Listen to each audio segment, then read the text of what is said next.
Selamat pagi dan selamat beraktivitas untuk kalian semua.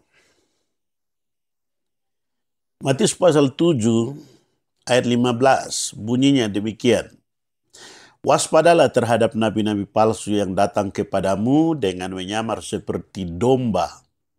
Tetapi sesungguhnya mereka adalah serigala yang buas. Apa yang saya maksudkan ini tidak lepas dari pengajaran-pengajaran sesat dari para apologet-apologet non-Kristen yang hanya mengutip beberapa ayat-ayat tertentu tanpa membaca komentarinya, tanpa membaca tafsirannya, tanpa membaca topik dan teksnya, konteksnya, lalu mereka menafsir berdasarkan pikiran mereka sendiri, tanpa mereka juga tidak punya background pendidikan yang mumpuni, sehingga itu perlu diwaspadai. Maka Yesus bilang, waspadalah terhadap nabi-nabi palsu yang datang kepadamu dengan menyamar seperti domba, tetapi sesungguhnya mereka adalah serigala. Jadi Alkitab jauh-jauh hari itu sudah menubuatkan atau sudah mengatakan bahwa pada akhirnya atau pada akhir zaman itu akan ada nabi-nabi palsu yang menyamar seperti domba gitu ya.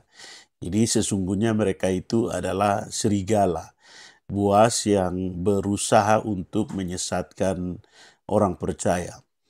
Karena itu saya seringkali berkata bahwa sebagai orang percaya harus punya kebiasaan untuk membaca firman Tuhan. Membaca firman Tuhan itu penting. Ketika kita membaca firman Tuhan, iman kita akan bertumbuh. Alkitab juga mengatakan bahwa iman timbul dari pendengaran dan pendengaran akan firman Tuhan. Jadi kalau kita sering mendengar firman Tuhan, membaca firman Tuhan, maka di sana akan terbangun iman kita. Karena itu lebih bagus itu mengikuti para apologet-apologet kekristenan yang membela iman, itu jauh lebih bagus supaya kita punya iman yang kuat itu, iman di atas rata-rata. Jadi apologet-apologet Kristen hari-hari ini juga sedang berjuang keras, kita mendukung mereka juga dalam doa supaya mereka membela iman kekristenan itu. Jadi kalau Bapak Ibu yang merasa perlu belajar, ya nontonlah room atau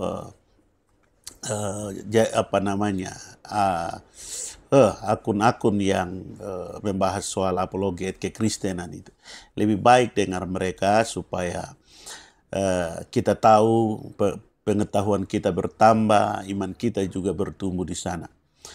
Ya, Tuhan juga dulu pernah mengatakan dalam kitab Hosea itu, kalau tidak salah pasal 6, di sana dikatakan umatku binasa karena tidak punya pengetahuan. Jadi pengetahuan itu penting. Punya pengetahuan tentunya terkait dengan iman kekristenan. Kemudian kita juga sering mendengar firman Tuhan, baik firman Tuhan online dan juga offline. Biasakan untuk membaca firman Tuhan. Itu akan membuat iman kita bertumbuh sehingga tidak mudah untuk terpengaruh. Hari-hari ini banyak orang juga yang malas membaca Alkitab, banyak orang juga yang malas ke gereja, banyak orang juga yang ke gereja itu hanyalah satu tradisi keagamaan itu ya. Ada yang mengatakan, saya tidak pergi ke gereja, tidak apa-apa, yang penting saya tidak buat jahat, yang penting hidup baik, hidup benar itu ya. Banyak orang dengan alasan demikian lalu tidak beribadah dan sebagainya. Sangat sayangkan.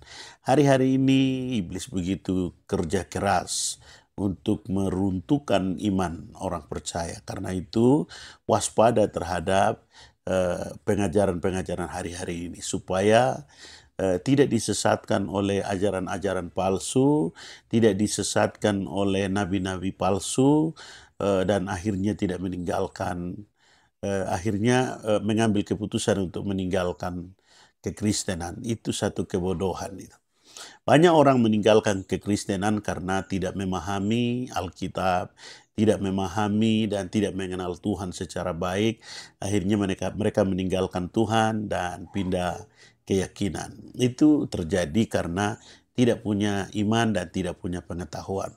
Oleh sebab itu, biasakan untuk membaca firman Tuhan dan Alkitab hari ini, Injil Matius pasal 7 mengajarkan kepada kita ayatnya yang ke-15 itu, bahwa waspada terhadap nabi-nabi palsu yang menyamar seperti domba. Mereka seolah-olah mengajarkan hal-hal yang benar, mereka seolah-olah hidup benar, mereka seolah-olah adalah anak-anak Tuhan, tetapi pada akhirnya mereka adalah orang jahat yang menyamar. Karena itu, mari kita mempunyai satu kebiasaan positif, yaitu membaca Alkitab, mendengar firman Tuhan, karena dari sana iman kita akan bertumbuh dan akhirnya orang akan berkata, sungguh saya telah melihat di dalam hidup orang ini ada Yesus di dalamnya. Nama Tuhan dimuliakan dan selamat beraktivitas untuk kalian semua. Jangan lupa, saudara merasa diberkati, silakan bagikan kepada orang lain. Tuhan berkati, sehat selalu.